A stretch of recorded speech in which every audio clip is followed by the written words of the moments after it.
the situation does somewhat resemble a COVID after effect in terms of people, because of how people are nervous and they want to express that emotion. Oh, interesting. So I think there is a strong aspect of that to these events, and I think that is neglected. When people are talking about what happens in Serbia, it's the government is bad, the government is corrupt, the people are revolting, the students are revolting, the students have impractical ideas, the opposition is not very popular, things like that. I very much wanted to talk about the underlying things behind all of this. You just start with kind of like the basic situation and go whatever direction you want to go to from there. Because I mean, I'm not really sure how many people actually know what's going on as far as the unrest in Serbia. I mean, we don't hear about it now, but we got our freaking news cycle spun up with all sorts of other crap. So.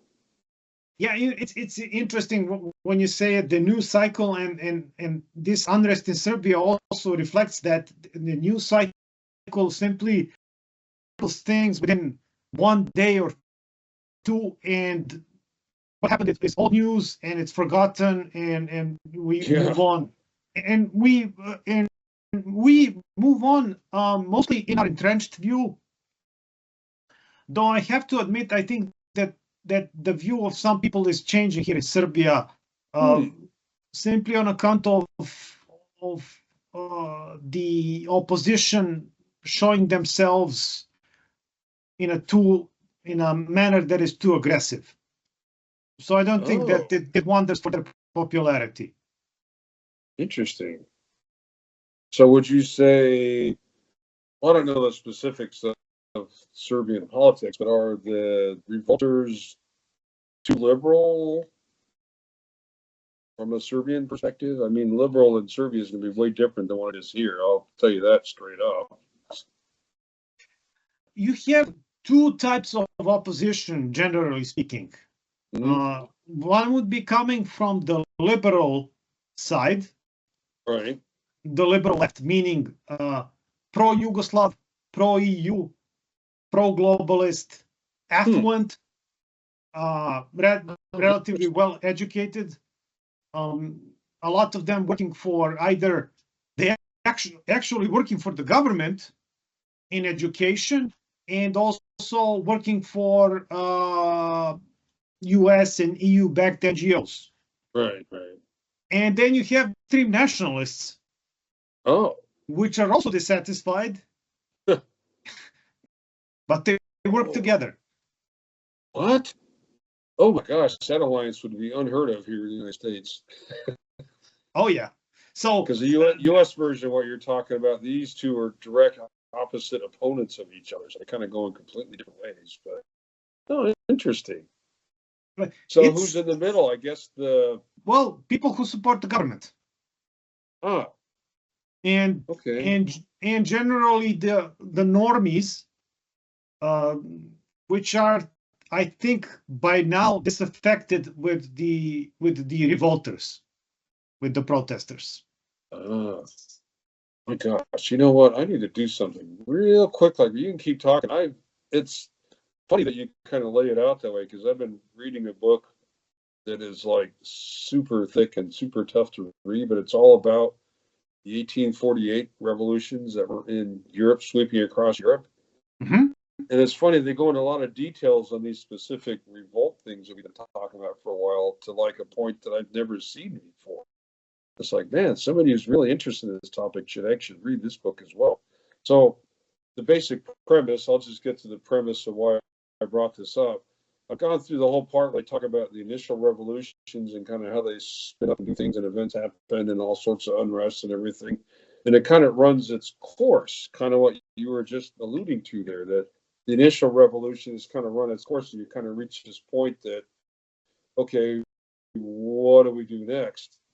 At that point, the guys that were kind of on the other side start hitting back and it starts kind of going back the other way, which I guess is probably where you're at right now. You're kind of at like the center ground here. Now you have to see kind of like the response to the initial wave of revolts. At least that's my guess. I don't know if that applies here. Right? That's very correct. That's very correct. And you captured that very nicely. I actually wanted to dispute that this is like 1848. However, you're very correct in that regard. It is very much like that because it's clear by now that this will be a failed revolution. In terms of the revolters, I wouldn't call them nationalist and liberal, meaning pro-democratic. They're liberal in the sense of being pro-globalist and things like that. However, there is just one thing: the revolters are not asking for elections, and they're revolting against the duly elected government and president.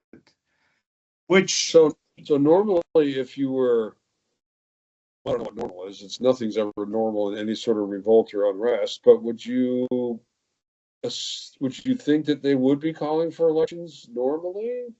Because here in the United States, you can't do that. You only get your elections every 2 years. That's it. So, but I think like in most of Europe, you can kind of do that and then call for a new set of elections. Exactly. Serbia it's a parliamentary government. Is that what it is? Yes. Oh, okay. Yeah. So you could revolt, say, I forgot, lose no confidence, and you have a new election, right? Exactly. Oh, okay. But they didn't want that, though. No. I wonder why. So, that's kind of odd, isn't it? Their answer is that they don't want elections because they don't think the elections would be fair. And honestly, on the other side, the answer is, of course, that they don't want the elections when they can't win. Well, golly, who wants an election that you're going to lose? I mean, come on now. Yeah, so the point is that when we wanted to get rid of Milosevic, we wanted elections. We got rid of him because he tried to steal an election. Okay? Right. Yeah. When was he voted out finally the last time? I don't know what year that was. In 2000. He was voted out. Still around until 2000. Well, yeah, okay. That makes sense, yeah. Yeah. He was overthrown, actually. It was partly democratic, partly a coup. It gets hazy, okay? Right. In terms it of always does. That's not. Yeah, it's like, okay, we keep you out as the president, but we're also taking over the government illegally. But you lost legitimacy. Look at this curtain. yeah, it's complicated, nevertheless. Anyways, here it's relatively simpler in terms of the ruling party has all the government positions, and if you want to get into government, you need to beat them in elections, and you're not asking for elections, which means automatically that you're very, very suspicious. And also, what happened during the demonstrations is, as I said, the demonstrations were because a canopy on a railway station fell. It killed 15 people. It was and people were affected. And they said that this was because of corruption, and people started protesting. Ultimately, it was a student protest. Oh. It was a student protest in which they set up certain demands. Okay. Including that anybody who's like responsible for the canopy falling should be arrested. The government promptly arrested a lot of people. Yeah, but again, this is something that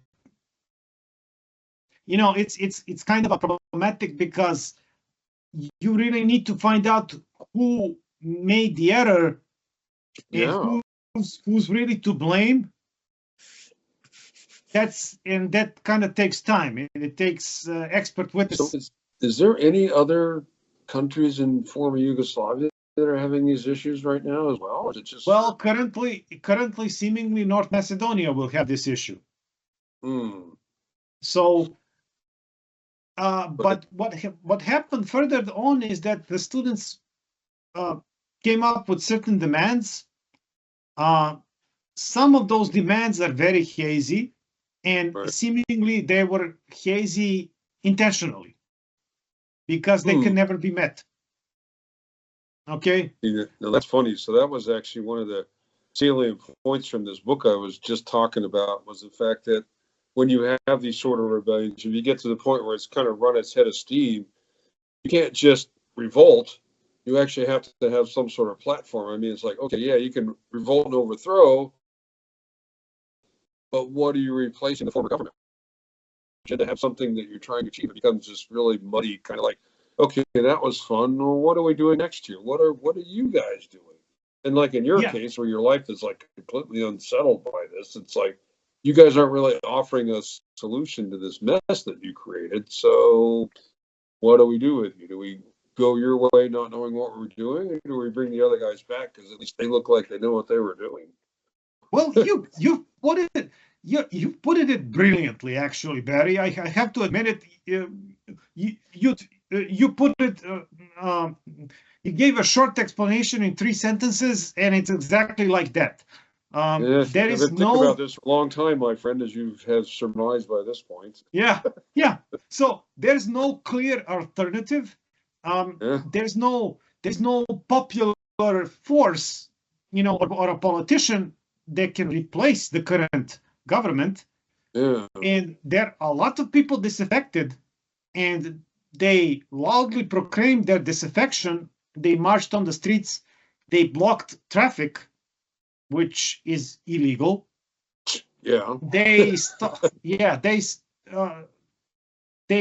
blocked colleges, publicly owned colleges, the universities in Serbia, which is, I guess, fine.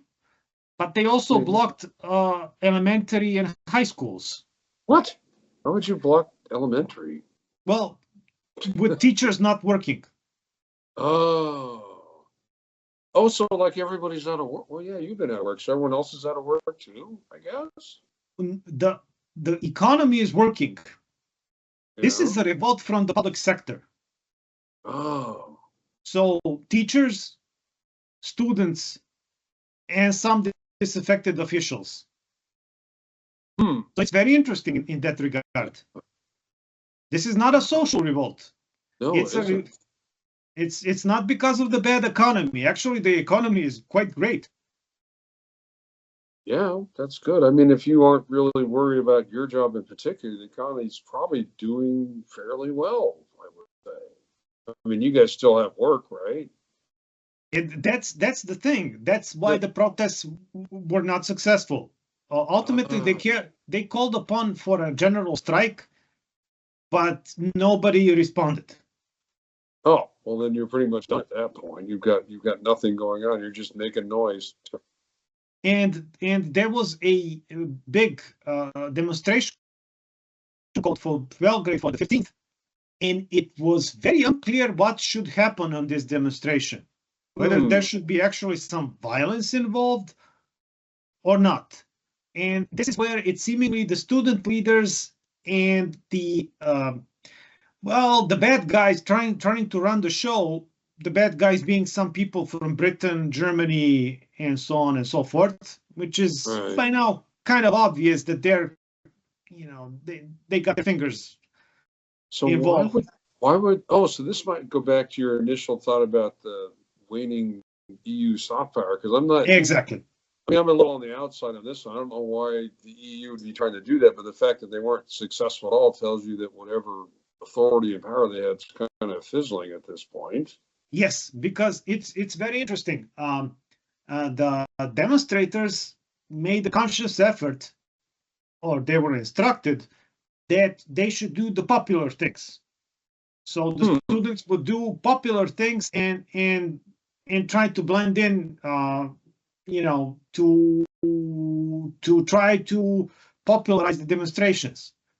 So they carried Serbian flags. so they carried Orthodox icons. So they behaved, sang nationalist songs, the Serbian anthem, and so on and so forth. Anybody who was caught carrying a EU flag was beaten down by the demonstrators. Oh, that's very interesting. Yeah. Because I got to tell you, I mean, I don't know the situation. My first thought was, somebody was provoking these guys. I don't know who it would be, though. You would know the situation way better than I would. But this just sounds like somebody was just trying to stir up some trouble. I don't know who, though. You think it was the EU folks? Yeah. EU plus Britain. It's almost openly said by our government. So what's the point of that? So Serbia isn't part of the EU now. Is that correct? They are not. Yes, part but of the Serbia is an ally to both Putin and Trump. Yeah, well. And we can't have that if you're a European. That's right. I forgot the U.S. has pretty much switched sides now. So yeah, that would that makes more sense then. Yeah, because EU is pretty much now. Well, I mean, in essence, they're pretty much the center of democracy now. So they're probably trying to spread whatever their opinion is at this point. Which I don't know who the actual leader of the EU is now. It's France or Germany or both. Actually, I would have to take an exemption against this, or take up issue with this, because I don't see EU is even remotely democratic. Okay. They remind me more of the Soviet Union than Europeans in terms of their liberal heritage. Oh, maybe the way I should put it is less autocratic, because at this point we all know the Russians are autocratic. The U.S. is pretending to be an autocracy now. So in theory, the Europeans are less autocratic because they're not really democratic. They're just less authoritative, I guess. Maybe that might be the best way to put it. Yeah, we can dispute this, but I think American democracy is quite strong because you have a very strong push for freedom of expression. Because I think that your media, boy, well, buckle up, my friend, because these next 4 years are really going to test that one. They've already started to kind of push back on the freedom of the press thing. In fact, they've definitely taken great measures to chill the press immensely here the last couple months, and that's kind of what some people are really tanked up about here, is the fact that they're definitely targeting specific sides of the press now. Well, in terms of the U.S., you have both sides. You have press for both sides. You have media for both sides. A lot formal media are a lot of them are pro Democrat Party, but still you have relatively open media, and you have the tradition of free speech. Europe I don't think that they have such a great tradition of free speech. To be honest, and they have issue. For instance, I mean, if you're following what happened in Romania, then I don't think there's an argument to be said about the EU being democratic. So I think they're probably not the worst of the worst, but I think they're kind of terrible. And I think that their power is definitely waning. Wow, if they're terrible, then our democracy in general is in a really bad shape, because the only other country you could think of is maybe the United States, and they're definitely leaning anti-democratic these days. I have to admit, I never liked the EU because I always thought of it as an undemocratic and unelected. And there was always talk about the democratic deficit within the EU. Oh, I didn't think about that. So this is like a forced. Well, it's not really government per se, but a forced organization. Then, so you don't elect these guys at all. you basically decide if you're going to join, and then if you want to get out, it's kind of hard to get out, as England found out, although they managed to get out. It's, I'm you know, it's assuming the questionable. Hungarians excused themselves. Is Hungary still part of the EU? It formally is still. Oh, I'm surprised. I don't know for how much longer. Different discussion. Yes, it's questionable what will be the future of the EU, because economically they're not good. Militarily they're non-existent. The only muscles they can flex obviously is here in the Balkans, and they have proven that they can't beat Russia. You know, the whole of EU plus the US, and they can still can't outproduce Russia. They are out. You're right. They don't really have any power outside of Europe, do they? And so the only place they really have inside of Europe is maybe some of the Baltic states and Scandinavian states, and then the Balkans. That's about it. Yeah. And possibly they some have influence in Turkey. Very little in Turkey. Yeah, very little. They have basically destroyed their economy by cutting themselves from Russian gas, and they were never too democratic to start to begin with. Interesting. And so it's interesting that you see this in real life when the demonstrators here try to act in a manner that is popular.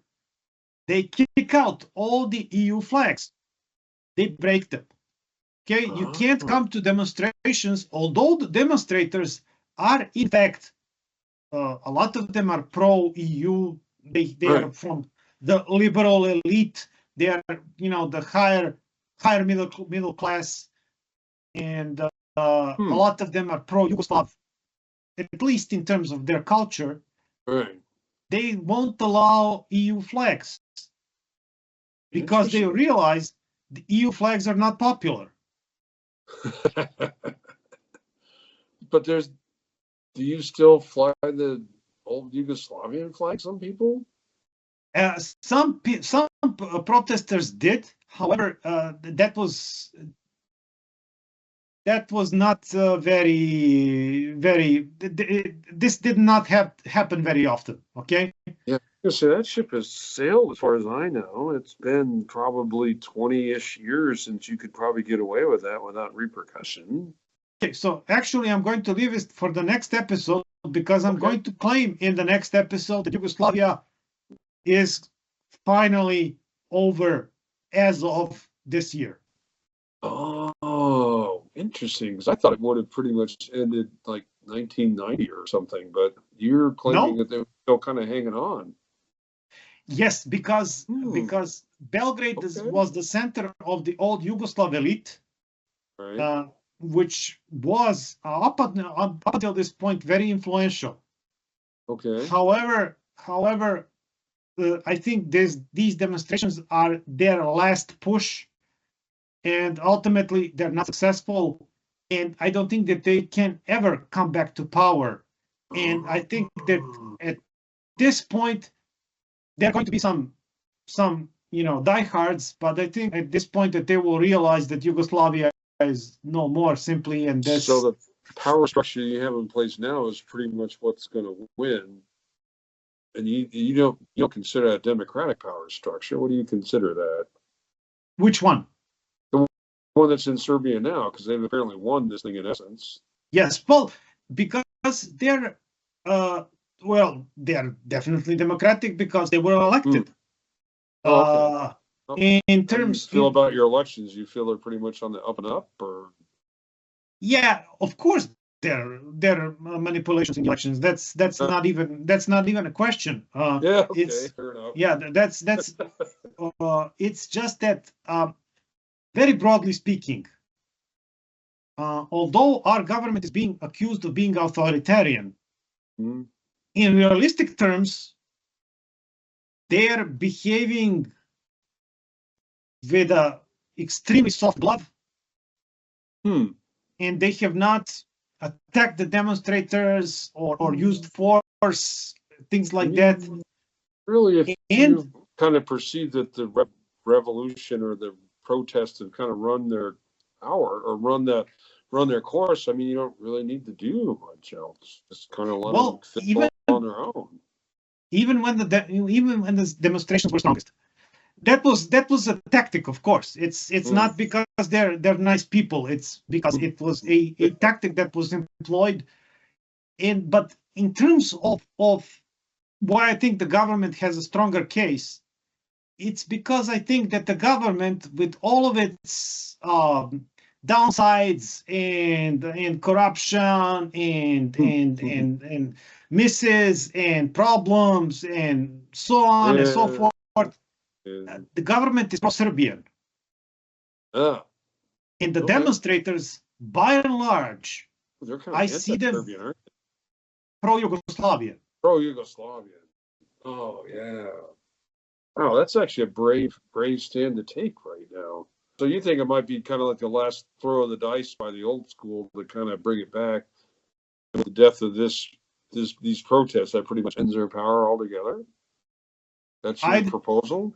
I don't think that they can recover after this. I think after this, we will need a new opposition, new people, new ideology,